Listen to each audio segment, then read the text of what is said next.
I don't drink, I don't smoke, I don't do drugs. I play video games. News and Lagourmet with your hosts, John DeLuna, Brian Kilby, X-Chicken, Weebum, Damn right I am. and Rob. Here we go! News and Lagourmet.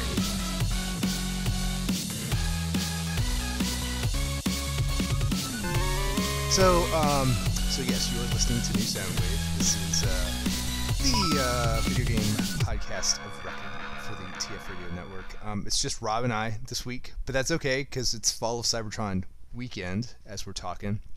So Rob, you said you had the exciting moment where you open up a review copy of a disc, and you were playing with High Moon on the multiplayer campaigns. And I played through probably, I guess, a little bit over half of the campaign and just a smidge of multiplayer. So what was the multiplayer like, by the way? Multiplayer's, really good. It's, in terms of playing with them, they're obviously, much better at the game than I'm going to be. So they were definitely, what's the word? They were nice to me. I think that's the best way to put it. But... They were merciful, huh? Exactly. Nice.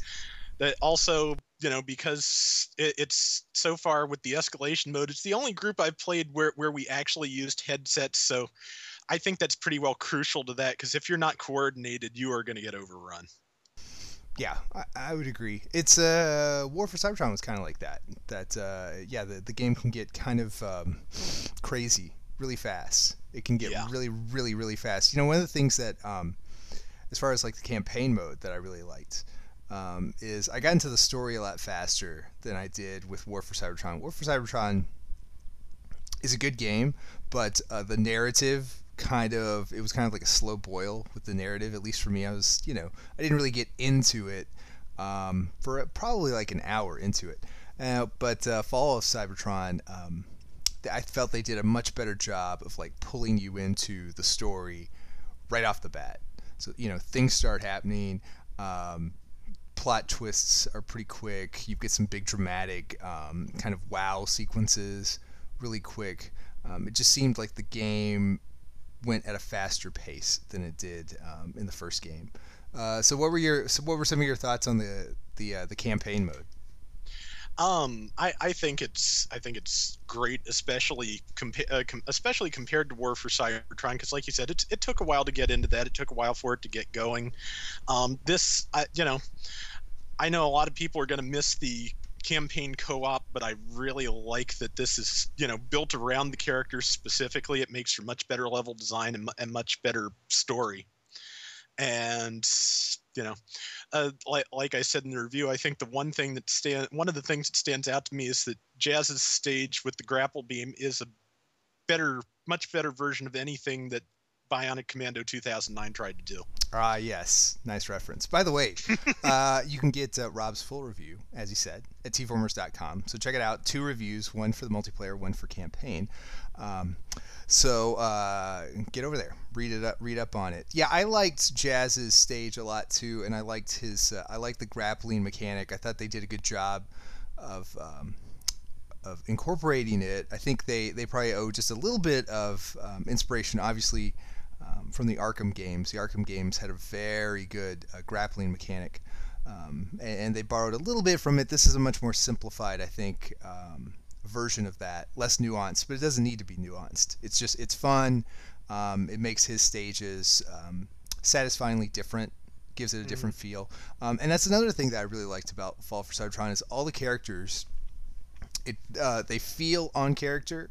If you know Transformers fiction, they feel on character, and their play mechanics are all nicely different. So each one of the character levels in campaign is kind of fresh, and it doesn't get repetitive because as you bounce from character to character, the game changes enough to keep you kind of interested and into it. It has been 2 years since the first game, so I like that. This is one of those franchises, Arkham's like this too, where it wasn't forced into being kind of an annualized sequel. Because having to crank out one game every calendar year, really affects the games. You can see a big difference these days in the games that are a sequel 2 years out versus the games that are 1 year out. And I think this one really benefited. I think this one is significantly better than the first game in almost every way. It's not just a refinement of everything the first game did. It does feel like they really built onto it and kind of expanded it far beyond just improving things and polishing up things. It really does feel very, very, very different. Did it? Would it say that it met your expectations or exceeded them? Like when you were going into the game, kind of what were you expecting? What did you want out of the game? I didn't really know what to want. I was kind of expecting, like you said, a slightly refined version of War for Cybertron, and I'd say especially in the campaign mode, it was far beyond what I was expecting or hoping for. It's that the campaign mode in War for Cybertron, I don't want to say it's an afterthought because that's not quite it. It was, they put a lot of time and care into that too. But in War for Cybertron, I'd say the multiplayer was, the star of that game, if not equal billing. In this one, I really loved the campaign, and while I know that most of the DLC is going to be around the multiplayer, I would not mind seeing some DLC stages, more with Grimlock, more with Bruticus, more with Jazz.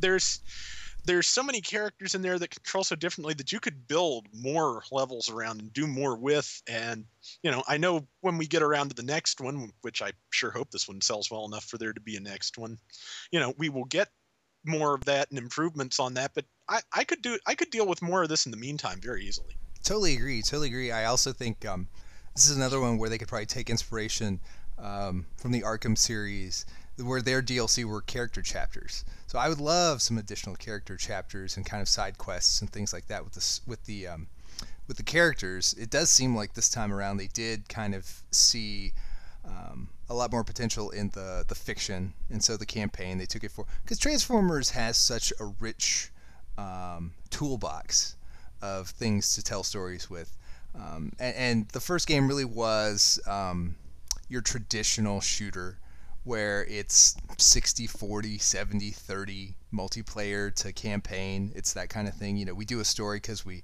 have to, because some people are going to play this game solo. And then this one, yeah, you're right, it does feel like it was kind of flipped, where and even in the marketing they really play up the characters, they play up the story angle of it. It's a very different feel and priorities to this game.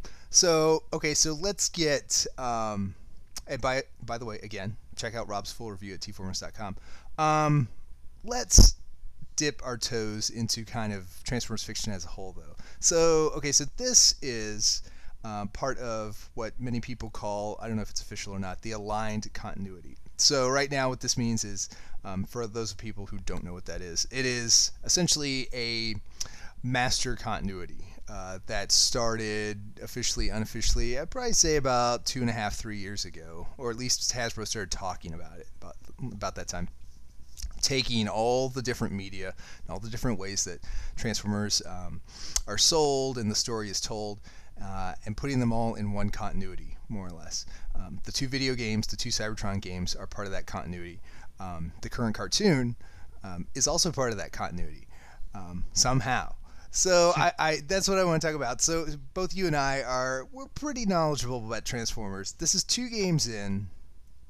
The Cybertron games are great. The second one is great. The first one is very good, at the very least. Together, they're very, very good. They build a good story and a good world.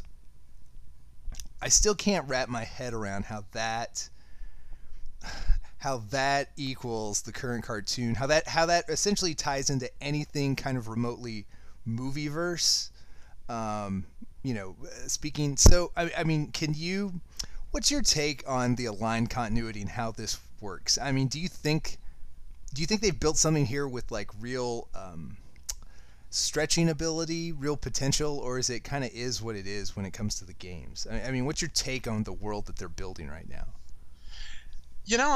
I'm not quite sure. I mean, it's very hard, if not impossible, to see how this is all going to fit together eventually.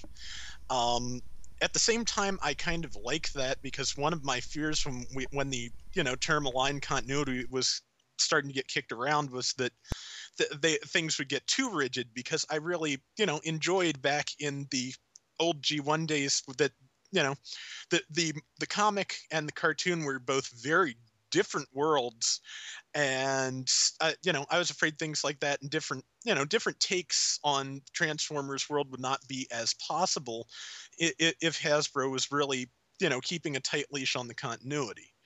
It doesn't seem to be a really tight leash. They want things to all kind of line up, but that they're not that they don't have a super detailed minute by minute series Bible that they're comparing everything to, and I think that's the right choice. I do too. I think it's impossible to have that tight Bible, even though to some degree I think at some point that's probably what they wanted. That's probably what they envisioned, or at least that was one possibility. Aaron Archer, who's the head of design and I believe essentially the creative director at this point for a lot of the brands, Transformers being one of them, talked about literally a giant book that had all the nooks and crannies and the rosters of characters and kind of how they at least worked from a very high level. And yeah, at this point, so we're 2 games in, we're many hours of storytelling in, dozens if not over 100 hours of storytelling into it, and you can already see how it's really kind of frankly impossible to take Transformers and make this long, sprawling story. I think because every time someone gets handed Transformers, it's kind of like Batman. Every time somebody is handed the property, they want to take it in their own direction, and history says you can do that. So they do that, and you can't create a line continuity as much as you would like to. Especially, I would argue, because right now we've got 2 dominant kind of forces here. We've got the movies, and then we've got essentially Hasbro and High Moon together. Those are going to be the 2 that are kind of in pop culture, so to speak. And they're very different, no matter what. I would say Prime probably falls into the movie verse, more of the movie sensibilities. And then High Moon and Hasbro actually kind of have this more traditional take on Transformers, something that fans our age, original fans maybe, find more recognizable. It certainly feels more familiar. It feels essentially kind of G1-ish. Whereas Prime doesn't. Prime feels like the movie, and that's a very different feel. How you mesh those together, I don't think you can.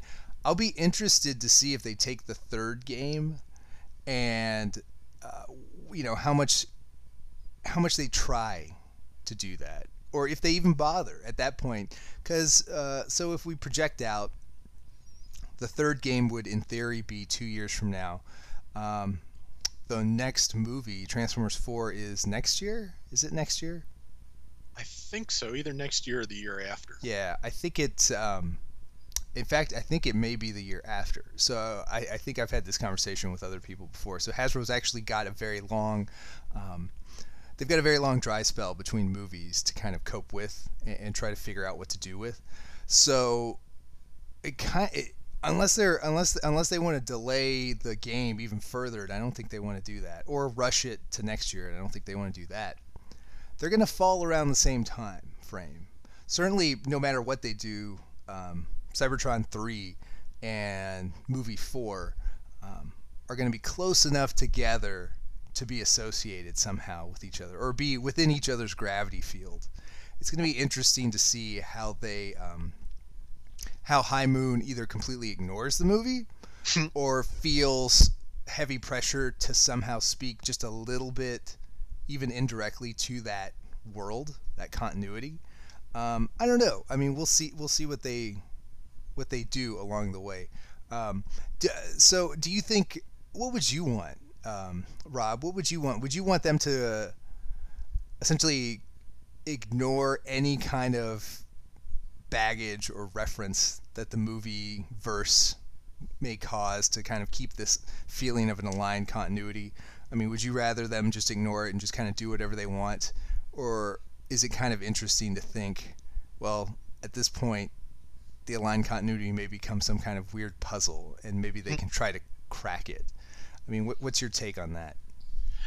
I think I'd rather they didn't didn't work too hard to try and tie the two up, and just followed logically from what they've already done, because it becomes clear towards the end of Fall of Cybertron that we are there are pretty early days, and there's an awful lot of time to fill between when these happen and when the movies happen. So and just on a side note, I would really appreciate that Peter Cullen's performance is a much younger Optimus Prime here. This is really what I've wanted to hear from him for a while, because as I've mentioned in a lot of things about Prime in the movies, I do not remember the Optimus Prime of my youth sounding like somebody's sleepy grandpa, and he does not here, and I really like that. That's true. I didn't even notice that. Yeah, he's very much not. He's not movie Prime. He's very much not that. Yeah, he's not gravelly and mean and kind of like worn down, which is what he is in the movies. Interesting point on that. So I remember. I don't know if you've heard the Larry King interview from Comic-Con. I don't know if you heard the whole thing. So have you? No. Well, it was interesting. It was interesting on a couple levels. So obviously it was a fluff interview, right? Obviously Larry King does not know what he's asking when he's asking about his work as Optimus Prime, as probably his work in any facet, really. I mean, these two gentlemen may have crossed paths before. I don't know like how much they've talked, but Larry King's still a great interviewer. And Peter Cullen's still very gracious and a good talker. So he was asking, so Larry King was asking specifically, has Optimus Prime grown as a character? Which is an interesting question, and also one that you may not expect him to bother going to. It actually puts kind of Peter Cullen on the spot too.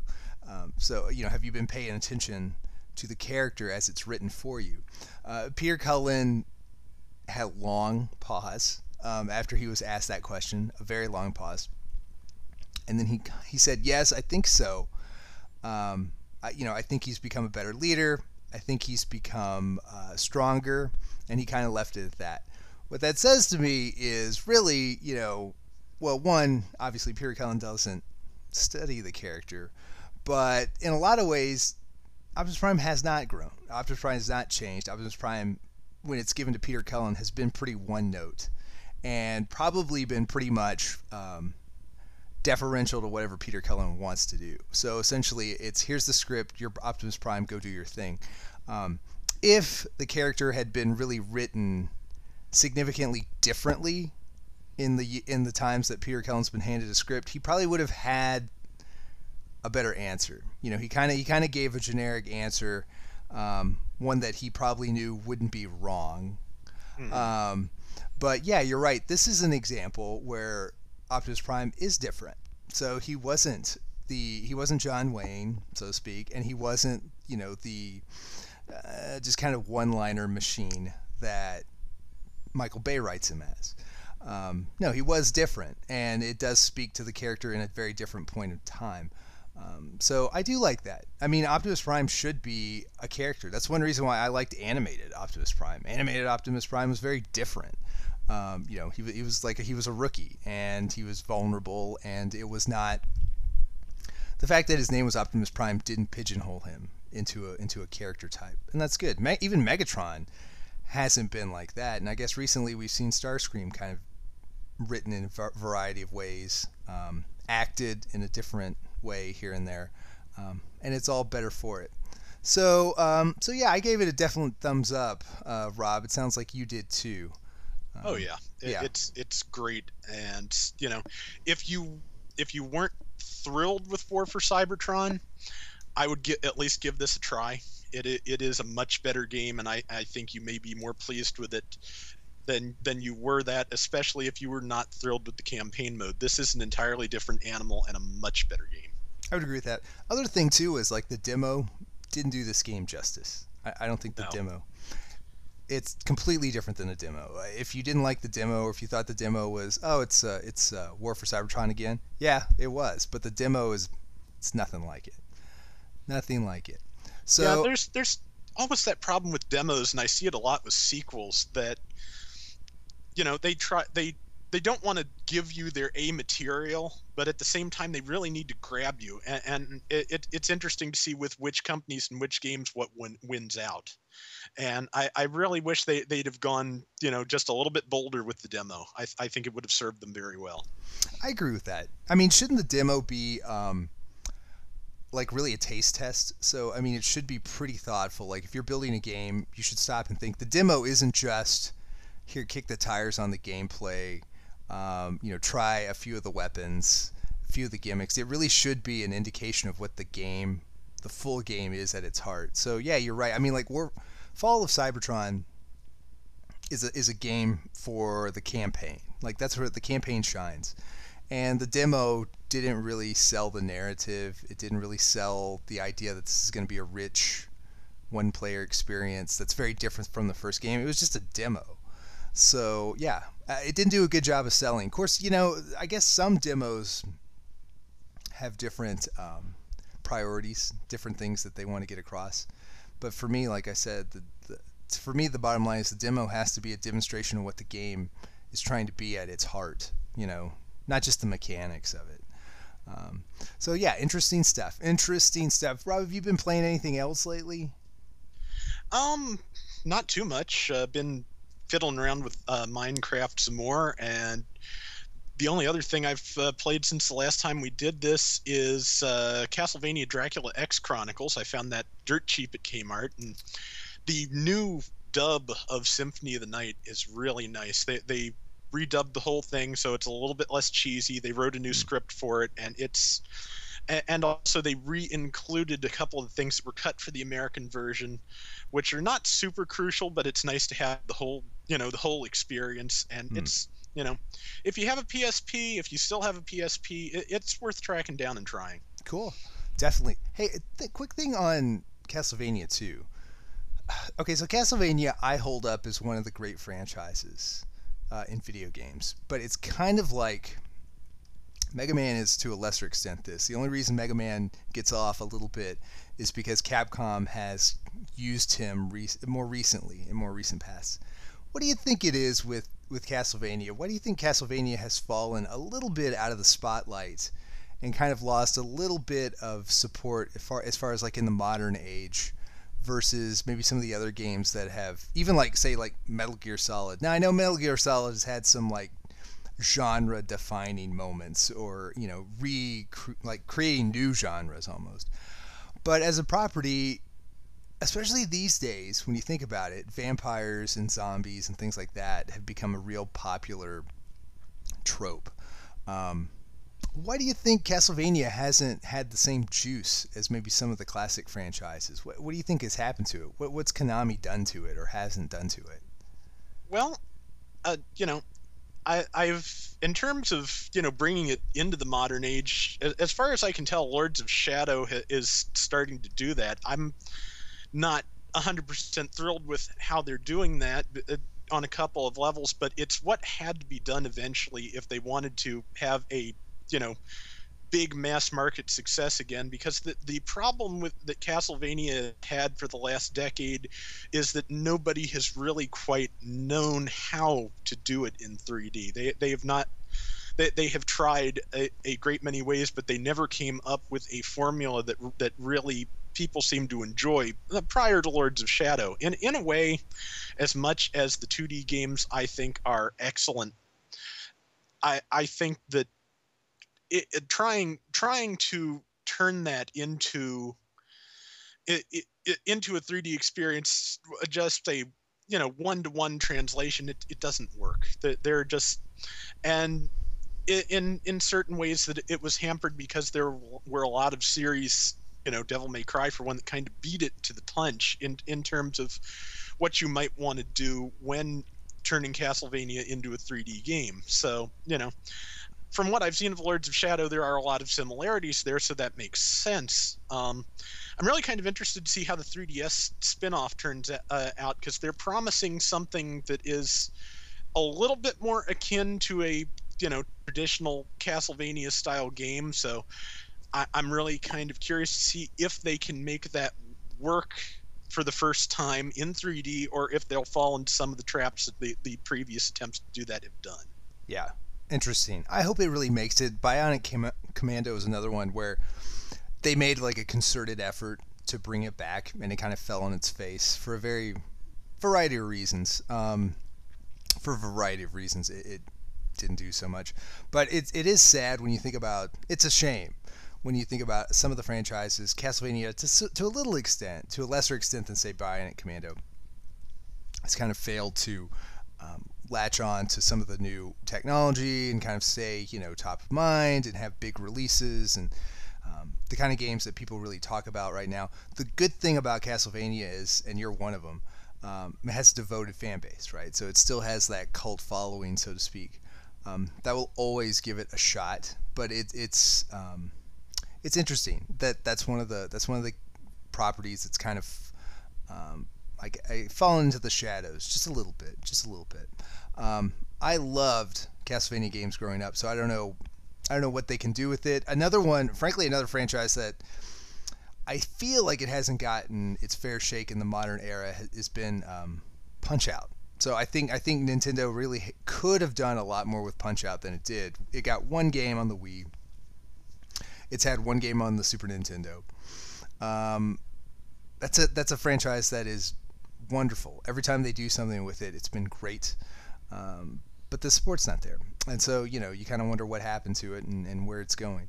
And then, like I said, Mega Man, for a variety of political reasons, is probably going to get a major reinvention, I would expect, in the next 3 or 4 years once the politics maybe calm down. Or Capcom decides we're going to throw it in everybody's face by putting a new creative team on it and doing, blowing everybody away with a new game that has nothing to do with the old regime and is a completely kind of reinvention of it. Or it's completely different from all the Mega Man you've seen, and it's kind of them thumbing their nose at history. We'll see. That's another franchise. That's a shame what's happened to Mega Man. That's a real sad one. Nobody deserves that. So you haven't kicked back Dragon's Dogma lately? Kind of taking a break from that one. Still fuming. Mm-hmm. Yeah. I do intend to get back to it eventually, but there are some that you just have to put on the back burner for a while. And with the new Castlevania on the PSP and Minecraft to play around with, and now Fall of Cybertron, I did not really see a good. Oh, and I've also, of course, still messing with Gundam Battle Operation on Japanese PSN. So, yeah, I haven't really found a good opportunity to go back to Dragon's Dogma. I just had, the mood will hit, and then I will go back and see what I can do. Absolutely. Another game that's it's actually on my Xbox right now, and I need to get around to it. Once I do the last few hours of the campaign on Fall of Cybertron, I'll have to get on. It's Dust. So Dust, an Elysian Tale, is getting rave reviews. It was one of the 2 games that I was looking forward to this summer.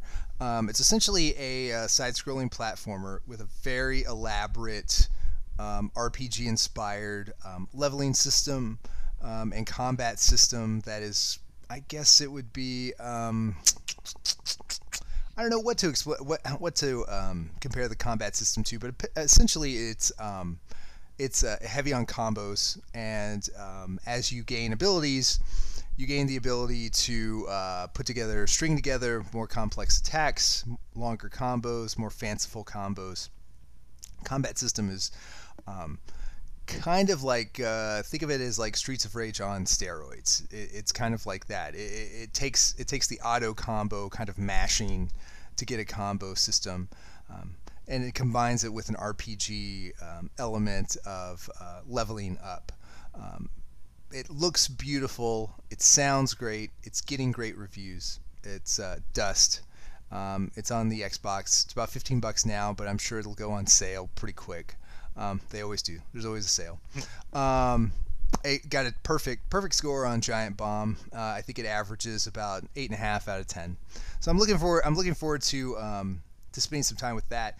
The other game I was looking forward to this summer has turned out to be one of the biggest disappointments of the year, and that was Deadlight. So Deadlight is a side-scrolling platformer, but it was done in the setup is essentially it's in the 80s, the mid 1980s, after a zombie apocalypse. Stay with me here.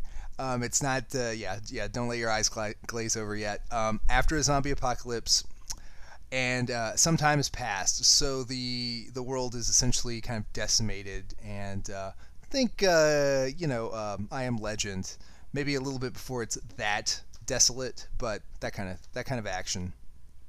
You play a guy who has been, I believe he lives in the Seattle area. This takes place in the Seattle area. He's been assigned to retrieve a young girl and bring her to a safe point. So you have to traverse kind of desolate, zombie-riddled 1980s Seattle. What made this game interesting was it was kind of done in an interesting perspective. So the camera is probably 100 feet away from him. So your character's fairly small on the screen, and it's done in a shadow. So essentially, you're just a shadow. It's like think of it as like backlit. So you are essentially a dark shadow. A lot of the stuff in the foreground is shadowy, and then the background is kind of foggy and ominous. So it's kind of this high contrast, artful looking game. Problem is the controls were very glitchy. So you could try the same jump 3 times and you would get it 2 times.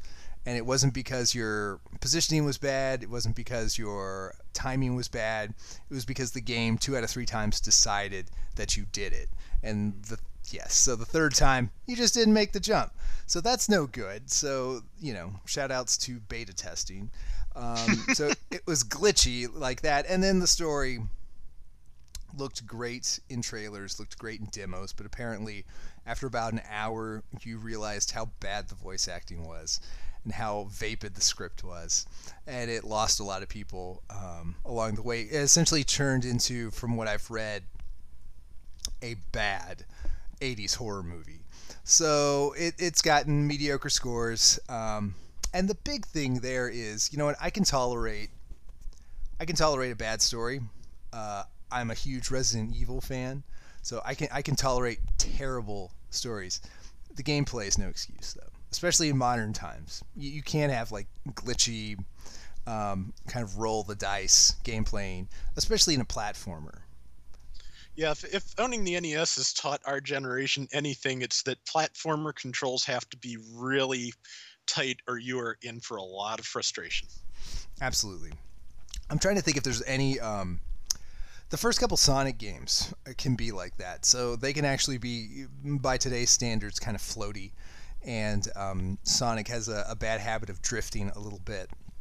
If you're not completely into the game and like completely on top of your controlling, he will drift, take a sidestep, fall off a platform. That's infuriating. The good thing about Sonic is obviously the ring system gives you a second chance in 99% of those situations.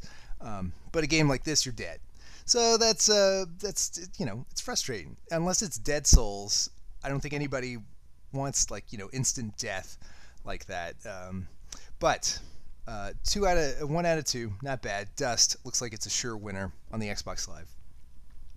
So, Rob, anything else, or anything else on your gaming docket, or is there anything else this fall that you're looking forward to? Well, I definitely want to get Borderlands 2. My brother's already pre-ordered it on Steam, so even though I probably won't be able to get it at launch, I'll get a good look at it. So, that is pretty much the one more this year that I really want to get, because I love the first one. So, nice. It was a lot of fun. I still pick that up sometimes, in fact. Nice. Very good. For me, I think the only thing that I'm really looking forward to is not a game itself per se, but the Street Fighter 25th Anniversary Collection. I don't think I'm going to shell out the big bucks to get it, but I am looking forward to reading the reviews and seeing what's in it. It is the 25th Anniversary Street Fighter, so they're putting out this big giant case of the last 4 games, a big art book, a Blu-ray with something on it, anime, I guess. I'm a big fan of art books, especially for fighting games. So this one has a 64-page book in it. I'm looking forward to that. on a closing note, to close out the show, I headed out to Target to look for some new toys, and I came back with a full set of the new Ninja Turtle toys. And so if anybody is a fan of the Turtles, I would highly recommend them. They're actually not, they don't feel like as big of a ripoff as Transformers do right now. They're $9. That's okay. They're smaller than, I would say, I think they're smaller than maybe what you would expect once you get them out of the package. The scale is a little bit smaller than it has been in the past, but at $9, pretty good deal, especially when you look across and you see a peg of Shockwaves. They're $15. I lucked out on Shockwave. Kmart hadn't knocked their prices up from $13 to $15, so just by sheer luck, I got Shockwave for too much instead of way too much. I hear you. I cannot believe how much deluxes cost now. I think they cost $15 at Walmart too. I think. I think I actually saw them for like $15.49 at Walmart. Wow. And I think the Prime stuff at Kmart is already $16 or $17. I've heard that some Toys R Us's have already got it up to $20. So $20 for what deluxe size? For deluxe? Mm-hmm. But So Toys R Us, of course, has had that bump up program for a couple of years now, where if they think collectors will pay it, they'll charge it. I think they're going to end up disappointed this time.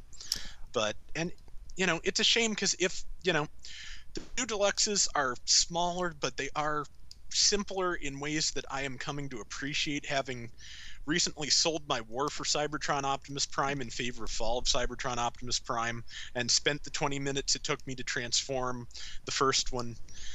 Fall of Cybertron Prime is simple in a good way, and if he were $10, I would be entirely satisfied with him. Same with Shockwave. For $10, I would have no regrets. As it is, they are good figures, really good figures, but they are just slightly overpriced at the moment. I agree with that. I would totally. I'm totally with you there. It's the price. It's not even the size. Like the size I can get over, the size I can adjust. It's a new day, okay, but the 50% price difference over what it used to be, that's a big pill to swallow. And one of the things that we may see in the future, and I guarantee you, there's several years again until the movie. So there's several years until you get that boost from the movie. Hasbro's got to think about making their deluxe figures cheaper to make to get the retail price down. So we may see like more simplified transformations, more simplified molds, that kind of thing, going back to kind of a down and dirty sensibility, which isn't bad. Because I can tell you, even from like this is a different world, but these turtles have, I don't know, they have knees, they have shoulders, elbows, I think they have wrists, and then a ball joint head. They don't have articulated toes. They don't have painted weapons. They don't have painted face. They don't have any painted details really at all. They could, it's perfectly within the realm of modern toys that they could have all these things. Like I said, they could have 50% more points of articulation. They could have a waist. They could have all sorts of stuff, but they don't. And the result, and they're also smaller. The result is they're less than $10, which makes them great. It changes your whole perception of them. Like you said, if they have to make deluxe toys both smaller and simpler, but it gets the price down to like $10 or even like $12, because 15 to 20 is not going to fly. We may see that. I don't know. I kind of hope we do. I would rather take that. It would be interesting to see like if they took an Armada level of complexity, shrunk them down, what that would come out price wise, because the Armada toys were very simple and darn near indestructible, but that was by design, right? They were trying to swing the pendulum. If they size those down, could they get it back to a $12 toy? Maybe. I hope so. I would buy that. I mean, I don't buy Transformers for the complexity. I don't know about you, or the over complexity. So on that note, I think we'll call it a shoe. Like we said, please do consider Fall of Cybertron. It is an awesome game. If you want an extensive review, and I'm sure you do, check out tformers.com. Rob has written 2 reviews. If you're a fan of toys, I do recommend the new Teenage Mutant Ninja Turtles molds. They're awesome. They're very good. If you only want a budget for one, I'm going to recommend Michelangelo. I think he's fun. He's probably the best overall facial expression from all the other ones. On a tangent, Donatello has the most interesting teeth design, and he's the one toy that isn't showing his teeth. Go figure. So he's got a big space between the front of his teeth, which is cool, kind of cute. Toy doesn't have it. Okay, so anyway, whatever. Anyway, Michelangelo. So for Rob, for John, we will see you next month for New Soundwave, hopefully with the full crew, the full force. We can talk about fall games and anything else that crosses our mind. Until then, we will see you around. 2, 1, 0. Game over. I can't quit now, Luigi. I was born with a plunger in my hand. I know. Boy, it was awfully hard on Mom. This has been New Soundwave. Visit us at tfradio.net for show notes and to subscribe to the podcast. Follow us on Twitter at tfradio for news and updates. Check out all our videos at tfvideo.net. New Soundwave is a Radio Free Cybertron production.